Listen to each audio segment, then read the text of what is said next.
स्रोतों की इस विस्तृत चर्चा में और आज के इस नए गहन विश्लेषण में बहुत बहुत स्वागत है। जी, बहुत धन्यवाद। आज का हमारा विषय कुछ ऐसा है जो हमारे आधुनिक जीवन की नींव है। मतलब अक्सर दैनिक भागदौड़ में उस पर ध्यान नहीं दिया जाता। आज के इस अध्ययन में भारत के खनिज और ऊर्जा संसाधनों की गहराइयों का अन्वेषण किया जाएगा। बिल्कुल, और ये एक ऐसा विषय है जो मतलब सीधा हमारी अर्थव्यवस्था से जुड़ा है। हाँ, एकदम। हमारे आज के जो स्रोत हैं वो बहुत ही प्रामाणिक और बहुआयामी हैं। एक तरफ हमारे पास भारत के भूगोल और खनिजों को समझाने वाली विस्तृत और प्रामाणिक अध्ययन सामग्री है, तो दूसरी तरफ ऊर्जा क्षेत्र की बिल्कुल नवीनतम रिपोर्ट और समाचार हैं। और इन्हीं रिपोर्ट्स में भारत के भीतर सौर ऊर्जा की अभूतपूर्व वृद्धि का डेटा भी शामिल है। जी, एग्रीवोल्टाइक्स जैसी नई तकनीकों और ओएनजीसी के नए डीप वाटर प्रोजेक्ट्स का विस्तृत विवरण भी है। तो इस चर्चा का जो मिशन है वो बहुत स्पष्ट है। यह समझना कि जो धातुएं और ऊर्जा हमारी इस तेज तरार आधुनिक दुनिया को चलाती हैं, वे आखिर आती कहाँ से हैं, उनका वितरण किस प्रकार है। हाँ, और भविष्य में ये पूरी तस्वीर कैसे बदलने वाली है। मैं शुरुआत इसी बात से करूंगी कि श्रोताओं के दैनिक जीवन से इसे कैसे जोड़ा जाए। जिस स्मार्टफोन या कंप्यूटर स्क्रीन के माध्यम से इस विश्लेषण को सुना जा रहा है, उसके अंदर लगे छोटे से छोटे पुर्जे से लेकर घर की बिजली तक सब इन्हीं खनिजों की देन है। देखिए, इस विषय की शुरुआत में एक बहुत बड़ी भूगर्भीय विडंबना पर गौर करना आवश्यक है। मैं कहूँगा कि जिन खनिजों और जीवाश्म ईंधनों पर हमारी पूरी सभ्यता का भारी भरकम ढांचा टिका हुआ है, उन्हें धरती के गर्भ में बनने में लाखों करोड़ों साल लग जाते हैं। मतलब ये कोई रातों रात होने वाली प्रक्रिया नहीं है। बिल्कुल नहीं। खनिजीकरण एक अत्यंत धीमी प्राकृतिक प्रक्रिया है। इसके ठीक विपरीत अगर देखा जाए तो मानव सभ्यता उनका दोहन इतनी प्रचंड गति से कर रही है कि उनके भंडार बहुत तेजी से सिकुड़ रहे हैं। ये असंतुलन वाकई विचारणीय है। जी, जी। भूगर्भीय समय चक्र और मानवीय उपयोग के बीच का ये भारी असंतुलन वर्तमान समय की सबसे जटिल चुनौतियों में से एक है। चलिए इसे थोड़ा विस्तार से समझते हैं। स्रोतों में खनिजों की एक बहुत ही अनोखी विशेषता का जिक्र किया गया है। इसे गुणवत्ता और मात्रा के बीच का उल्टा संबंध या इनवर्स रिलेशनशिप कहा जाता है। हाँ, ये एक बहुत ही महत्वपूर्ण भौगोलिक सिद्धांत है। इसका सीधा अर्थ ये है कि जो खनिज बहुत ही उच्च कोटि के होते हैं वे पृथ्वी पर बहुत ही सीमित मात्रा में पाए जाते हैं, जबकि निम्न गुणवत्ता वाले खनिजों के भंडार विशाल होते हैं। प्रकृति का ये नियम दरअसल खनिजों के खनन और उनकी वैश्विक अर्थव्यवस्था को बहुत गहराई से नियंत्रित करता है।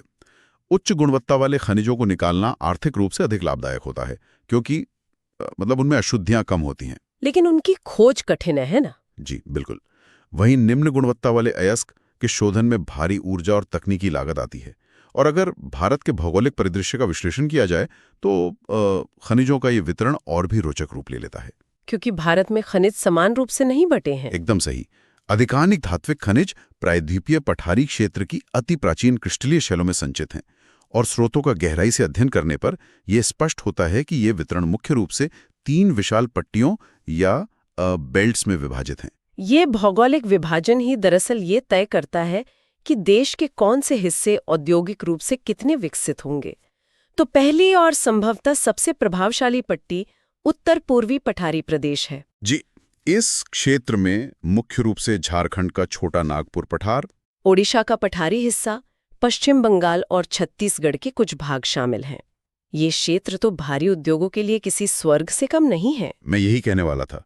यहाँ लौह अयस्क, कोयला, मैंगनीज और अभ्रक यानी माइका के विशाल भंडार एक ही जगह पर पाए जाते हैं। और एक ही जगह पर इन खनिजों का मिलना एक बहुत बड़ा रणनीतिक लाभ है। बिल्कुल, यही कारण है कि भारत के अधिकांश प्रमुख लौह और इस्पात उद्योग इसी उत्तर पूर्वी बेल्ट में स्थापित हुए हैं। जब इस्पात बनाने के लिए आवश्यक मुख्य तत्व जैसे लौह अयस्क, उसे पिघलाने के लिए ऊर्जा देने वाला कोयला और लोहे को मजबूती देने वाला मैंगनीज सब एक ही भौगोलिक परिधि में उपलब्ध हों तो परिवहन की भारी लागत बच जाती है। ये पट्टी भारत की औद्योगिक क्रांति की रीढ़ रही है। लेकिन अगर इस भारी औद्योगिक बेल्ट से निकलकर प्रायद्वीपीय भारत में दक्षिण की ओर चला जाए तो परिदृश्य बदल जाता है। हाँ, बहुत बड़ा बदलाव आता है। दूसरी महत्वपूर्ण पट्टी है दक्षिण पश्चिमी पठारी प्रदेश। इसका विस्तार मुख्य रूप से कर्नाटक, गोवा, केरल और तमिलनाडु की उच्च भूमि तक है। यह क्षेत्र लौह धातुओं और बॉक्साइट के मामले में अत्यधिक समृद्ध है। यहाँ उच्च कोटि का लौह अयस्क मिलता है, लेकिन उत्तर पूर्वी पट्टी के विपरीत तमिलनाडु के नेवेली लिग्नाइट क्षेत्र को छोड़कर यहाँ कोयले के निक्षेपों का भारी अभाव है। और इसी पट्टी में केरल का तटीय क्षेत्र भी आता है, जिसकी भूगर्भीय संरचना बहुत विशिष्ट है। केरल के उस तटीय क्षेत्र का उल्लेख बहुत महत्वपूर्ण है। वहाँ की रेत में मोनोजाइट और थोरियम के विशाल निक्षेप पाए जाते हैं। थोरियम का महत्व तो आज के समय में बहुत बढ़ गया है। बिल्कुल। वर्तमान परिदृश्य में जब दुनिया स्वच्छ ऊर्जा के विकल्पों की तलाश कर रही है, तब थोरियम एक बहुत बड़ा सामरिक संसाधन बन जाता है। यह भविष्य के परमाणु ऊर्जा कार्यक्रमों का आधार बन सकता है। और कोयले की कमी के कारण इस दक्षिण पश्चिमी क्षेत्र ने भारी इस्पात उद्योगों के बजाय अन्य प्रकार के औद्योगिक विकास का रास्ता चुना है। जी। इसके समानांतर तीसरी पट्टी यानी उत्तर पश्चिमी प्रदेश का भौगोलिक चरित्र इन दोनों से बिल्कुल भिन्न है। अरावली पर्वतमाला के साथ राजस्थान और गुजरात के कुछ हिस्सों तक फैली इस पट्टी में खनिज मुख्य रूप से धारवाड़ क्रम की चट्टानों से जुड़े हैं।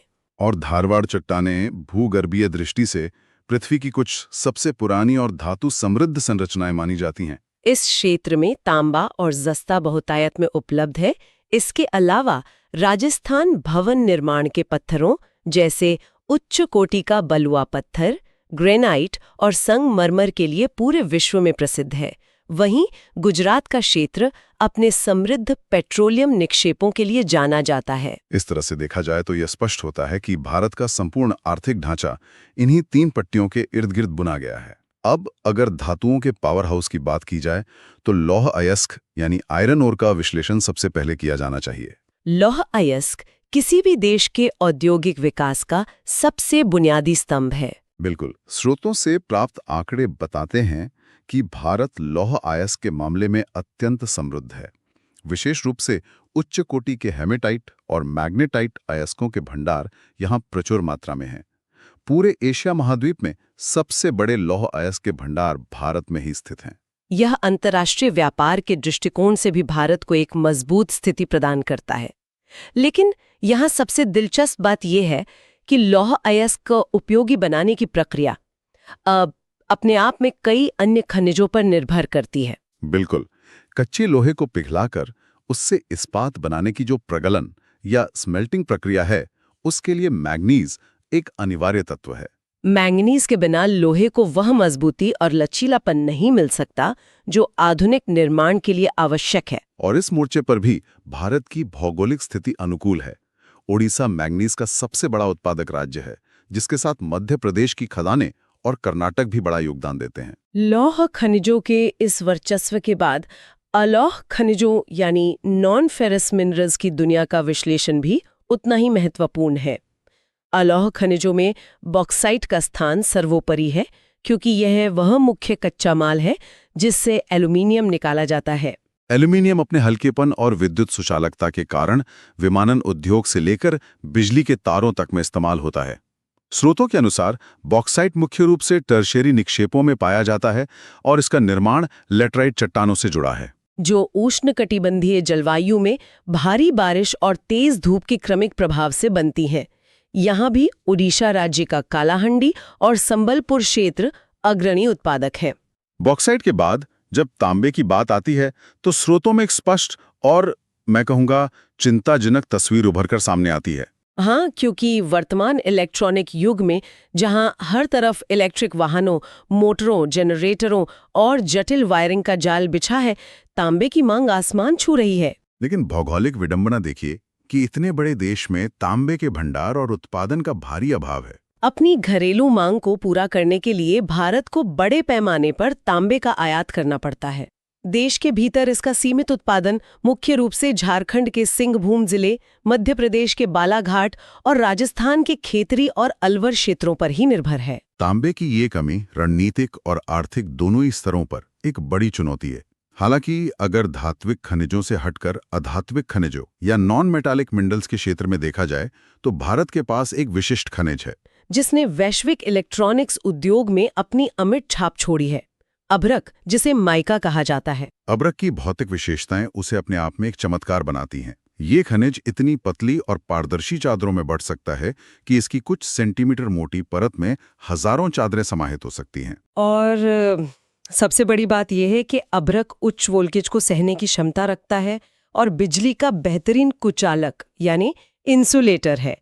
भारत में उच्च कोटि का अभ्रक मुख्य रूप से झारखंड के निचले हजारीबाग पठार और आंध्र प्रदेश के नेल्लौर जिले में प्रचुर मात्रा में पाया जाता है। तो इन सभी खनिजों के विस्तृत अध्ययन से ये स्पष्ट होता है कि धातुएं किसी भी देश की अर्थव्यवस्था का बुनियादी ढांचा तैयार करती हैं। लेकिन यहाँ एक महत्वपूर्ण सवाल खड़ा होता है कि ढांचा तो बन गया, कारखाने भी खड़े हो गए, लेकिन उन्हें चलाने के लिए जिस प्राणवायु की आवश्यकता है यानी ऊर्जा, वो कहाँ से आएगी? यही तो बात है। ऊर्जा संसाधनों के बिना कोई भी औद्योगिक प्रगति शून्य है। इसी बिंदु पर पारंपरिक ऊर्जा संसाधनों का विश्लेषण अत्यंत महत्वपूर्ण हो जाता है। तो अर्थव्यवस्था बिना ऊर्जा के नहीं चल सकती, और जब पारंपरिक ऊर्जा स्रोतों की बात होती है तो भारत में कोयला निर्विवाद रूप से सबसे महत्वपूर्ण जीवाश्म ईंधन है। देश का ताप विद्युत उत्पादन हो या लोहे को पिघलाने वाली भट्टियां, कोयले पर निर्भरता अत्यधिक है। भूगर्भीय इतिहास के दृष्टिकोण से भारत में कोयला मुख्य रूप से दो अलग अलग कालखंडों की चट्टानों में निर्मित हुआ है। पहला है गोंडवाना काल और दूसरा है टर्शरी काल। इन दोनों भूगर्भीय कालों के कोयले की गुणवत्ता और वितरण में भारी अंतर है। जी, गोंडवाना काल का कोयला प्राचीन है, जो लगभग 200 मिलियन वर्ष से अधिक पुराना है। देश का लगभग 80% कोयला निक्षेप इसी गोंडवाना क्षेत्र से प्राप्त होता है। यह कोयला उच्च धातु शोधन गुणवत्ता वाला होता है, जो इस्पात उद्योगों के लिए आदर्श है। इसका भौगोलिक विस्तार मुख्य रूप से दामोदर घाटी में है, जो झारखंड और बंगाल की सीमा में स्थित है। इस क्षेत्र में झरिया, रानीगंज और बोकारो जैसी विशाल खदानें स्थित हैं, जिनमें झरिया देश का सबसे बड़ा कोयला क्षेत्र माना जाता है।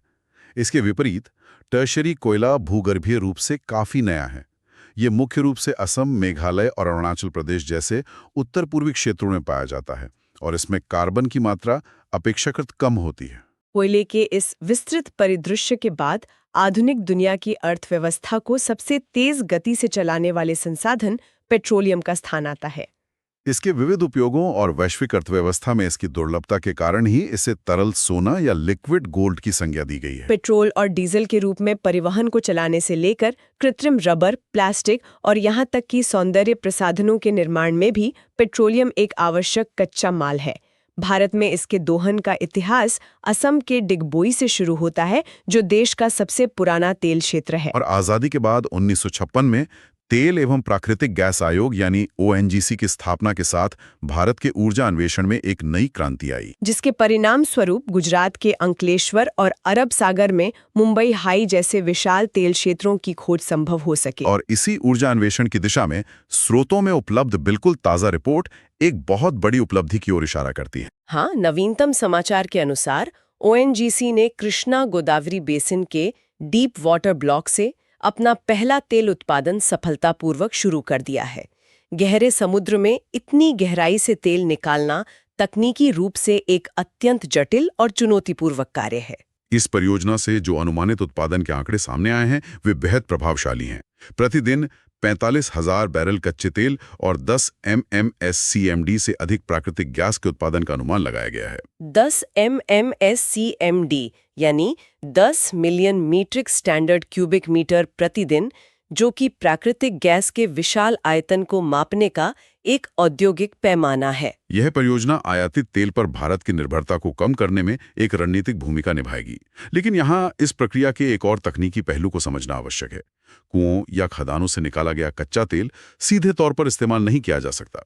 उसमें कई तरह की अशुद्धियां होती हैं, इसलिए उसे रिफाइनरियों या तेल शोधन कारखानों में भेजना पड़ता है। बिल्कुल। भारत में इन रिफाइनरियों का स्थान निर्धारण दो अलग-अलग रणनीतियों पर आधारित है। पहली है क्षेत्र आधारित या फील्ड बेस्ड रिफाइनरी, जो सीधे तेल कुओं के करीब स्थापित की जाती हैं, जैसे डिगबोई। और दूसरी रणनीति है बाजार आधारित या मार्केट बेस्ड रिफाइनरी, जो तेल उत्पादक क्षेत्रों से बहुत दूर उन स्थानों पर लगाई जाती हैं जहां ईंधन की भारी मांग होती है, बिहार की बरौनी रिफाइनरी इसका एक सटीक उदाहरण है। जहां पाइपलाइनों के माध्यम से कच्चा तेल पहुंचाया जाता है। यहाँ से इस संपूर्ण विश्लेषण में सच में एक बहुत ही रोचक और भविष्योन्मुखी मोड़ आता है। कोयले और पेट्रोलियम जैसे पारंपरिक ईंधनों का जो ढांचा हमने समझा, वो सदियों से दुनिया को चला रहा है, लेकिन अब परिस्थितियां बदल चुकी हैं। जलवायु परिवर्तन के खतरे और इन खनिजों के सीमित भंडारों ने दुनिया को एक नए मार्ग पर चलने के लिए विवश कर दिया है। और वो मार्ग है सतत विकास का। स्रोतों में नवीनीकरणीय ऊर्जा की जिस क्रांति का डेटा पेश किया गया है, वो दर्शाता है कि भारत इस वैश्विक बदलाव के केंद्र में है। ये बदलाव केवल पर्यावरण के प्रति जागरूकता का परिणाम नहीं है, बल्कि ये एक स्पष्ट आर्थिक और व्यावहारिक मांग भी है। जीवाश्म ईंधनों का एक न एक दिन समाप्त होना तय है, और उनके प्रदूषण की जो भारी कीमत चुकाई जा रही है, वो अब असहनीय होती जा रही है। ऐसे में सौर ऊर्जा, पवन ऊर्जा और बायोमास जैसे स्रोत ही भविष्य के विकल्प प्रतीत होते हैं। सौर ऊर्जा के क्षेत्र में स्रोतों के आंकड़े भारत की एक बहुत ही आक्रामक रणनीति को दर्शाते हैं। एक ताज़ा रिपोर्ट के अनुसार भारत ने 70,000 मेगावाट की स्थापित सौर क्षमता के मील के पत्थर को पार कर लिया है। और वैश्विक स्तर पर देखा जाए तो 2023 की पहली छमाही में दुनिया भर में सौर ऊर्जा के क्षेत्र में जितना भी विकास हुआ, उसमें अकेले भारत का योगदान 12% था। वर्ष 2050 तक 1500 गीगावाट सौर क्षमता हासिल करने का लक्ष्य रखा गया है। सौर ऊर्जा की इस संभावना के पीछे भारत की भौगोलिक स्थिति का बड़ा हाथ है, विशेषकर गुजरात और राजस्थान जैसे राज्यों में, जहां वर्ष के अधिकांश दिनों में सीधी धूप उपलब्ध रहती है। लेकिन किसी भी बड़े बदलाव के साथ नई चुनौतियां भी आती हैं। इस विशाल सौर लक्ष्य को प्राप्त करने में एक बड़ी व्यावहारिक बाधा भूमि की उपलब्धता है। बड़े पैमाने पर सोलर पार्क स्थापित करने के लिए हजारों हेक्टेयर जमीन की आवश्यकता होती है। भारत जैसे कृषि प्रधान देश में ऊर्जा उत्पादन और कृषि के बीच जमीन को लेकर सीधा टकराव उत्पन्न हो सकता है। लेकिन स्रोतों में इस समस्या का एक अत्यंत अभिनव तकनीकी समाधान भी प्रस्तुत किया गया है, जिसे एग्रोवोल्टाइक्स कहा जाता है। ये तकनीक भूमि के दोहरे उपयोग का एक शानदार उदाहरण है। इसके अंतर्गत कृषि भूमि के ठीक ऊपर एक निश्चित और सुरक्षित ऊंचाई पर सोलर पैनल स्थापित कर दिए जाते हैं। इसका परिणाम यह होता है कि जमीन के एक ही टुकड़े पर नीचे फसलें उगती रहती हैं, जिन्हें पैनलों की वजह से अत्यधिक गर्मी से सुरक्षा भी मिलती है, और उसी जमीन के ऊपर निर्बाध रूप से सौर बिजली का उत्पादन भी होता रहता है। एग्रीवोल्टाइक्स का ये मॉडल जमीन की कमी की समस्या को तो हल करता ही है, साथ ही ये ग्रामीण अर्थव्यवस्था को भी एक नया आयाम देता है। किसान केवल फसल पर निर्भर रहने के बजाय ग्रिड को बिजली बेचकर एक स्थिर अतिरिक्त आय प्राप्त कर सकते हैं। यह दृष्टिकोण जस्ट ट्रांजिशन यानी न्यायसंगत बदलाव की अवधारणा को जमीनी हकीकत में बदलता है। सौर ऊर्जा के अतिरिक्त पवन ऊर्जा की बात करें तो राजस्थान, गुजरात और महाराष्ट्र जैसे राज्यों के साथ साथ कर्नाटक और तमिलनाडु के तटीय क्षेत्रों में इसके विशाल टरबाइन स्थापित किए जा रहे हैं। इसी कड़ी में परमाणु ऊर्जा का उल्लेख करना भी अनिवार्य है। इस चर्चा के आरंभ में प्रायद्वीपीय भारत की धारवाड़ चट्टानों और केरल की रेत का जो विश्लेषण किया गया था, वो यहाँ पुनः प्रासंगिक हो जाता है। उन चट्टानों में मिलने वाला यूरेनियम और केरल तट की रेत में छिपा थोरियम भारत के परमाणु ऊर्जा कार्यक्रम का मुख्य आधार हैं। महाराष्ट्र में तारापुर, राजस्थान में रावतभाटा और तमिलनाडु में कल्पक्कम जैसे परमाणु ऊर्जा केंद्र देश की बिजली की जरूरतों को पूरा करने में महत्वपूर्ण भूमिका निभा रहे हैं। इन बड़े तकनीकी संयंत्रों के साथ साथ एक और गैर पारंपरिक स्रोत है जो शहरों की एक बहुत बड़ी समस्या को अवसर में बदल रहा है। वो है जैव ऊर्जा या बायो एनर्जी। यह अवधारणा पूरी तरह से कचरे को संसाधन में बदलने पर आधारित है। नगरपालिकाओं से निकलने वाले भारी कचरे को आधुनिक तकनीकों के माध्यम से विघटित करके उससे बायोगैस या सीधे बिजली उत्पन्न की जाती है, ऊर्जा में बदला जाता है। इससे महानगरों के कचरा प्रबंधन की समस्या कम होती है और ग्रिड को बिजली भी प्राप्त होती है। इस पूरी चर्चा में खदानों की गहराई से लेकर समुद्र के तल तक और फिर खुले आसमान के नीचे लगे सोलर पैनलों तक के सफर का विस्तार से अध्ययन किया गया। लेकिन इन सभी तथ्यों और आंकड़ों के बीच एक ऐसा प्रश्न उभरता है, क्या प्राकृतिक संसाधनों के दोहन की यह अबाध गति इसी प्रकार चलती रह सकती है? अगर इस पूरी स्थिति को एक व्यापक दृष्टिकोण से देखा जाए तो इसका उत्तर स्पष्ट रूप से नकारात्मक है। खनिज और जीवाश्म ईंधन संसाधन पूर्णतः समाप्य प्रकृति के हैं। प्रकृति जिन संसाधनों को बनाने में लाखों वर्ष का समय लेती है, मानव उन्हें चंद दशकों में समाप्त कर रहा है। इसलिए संरक्षण अब कोई विकल्प नहीं रह गया है, बल्कि तात्कालिक आवश्यकता बन गया है। तो इस जटिल परिस्थिति का समाधान क्या है? स्रोतों के विश्लेषण के आधार पर कुछ प्रमुख कदम स्पष्ट होते हैं। सबसे पहला है धातुओं का पुनर्चक्रण या रिसाइकलिंग। विशेष रूप से तांबा, सीसा और जस्ता जैसी धातुओं के लिए स्क्रैप का पुनर्चक्रण करना एक अनिवार्य रणनीति होनी चाहिए। दूसरा कदम है सामरिक महत्व के खनिजों के अत्यधिक निर्यात पर नियंत्रण लगाना। और तीसरा सबसे महत्वपूर्ण कदम ऊर्जा के उन गैर पारंपरिक और नवीकरणीय स्रोतों को पूरी आक्रामकता के साथ अपनाना है। स्रोतों के इस विस्तृत अध्ययन को समेटते हुए ये स्पष्ट निष्कर्ष निकाला जा सकता है कि खनिजों का समझदारी के साथ उपयोग करना और साथ ही नई तकनीकों को तेजी से अपनाना ही भविष्य का एकमात्र सुरक्षित मार्ग है। भारत तेजी से इस बदलाव के दौर से गुजर रहा है। बिल्कुल। आज के इस अध्ययन को खत्म करने से पहले एक बात पर जरूर विचार किया जाना चाहिए। हम पृथ्वी को बचाने के लिए कोयले और तेल को छोड़कर हरित ऊर्जा यानी सोलर पैनल और विंड टर्बाइन की तरफ भाग रहे हैं। लेकिन याद रखिए, इन आधुनिक मशीनों और बैटरियों को बनाने के लिए भी तांबे, जस्ते और कई दुर्लभ खनिजों की भारी आवश्यकता होती है। तो सवाल ये है कि क्या भविष्य की स्वच्छ ऊर्जा वास्तव में बिना विशाल खनन गतिविधियों के अपना वजूद बचा पाएगी? क्या ऊर्जा का ये नया स्वरूप सिर्फ प्रदूषण को हवा से हटाकर जमीन की गहराई में ले जाने का एक नया तरीका तो नहीं है?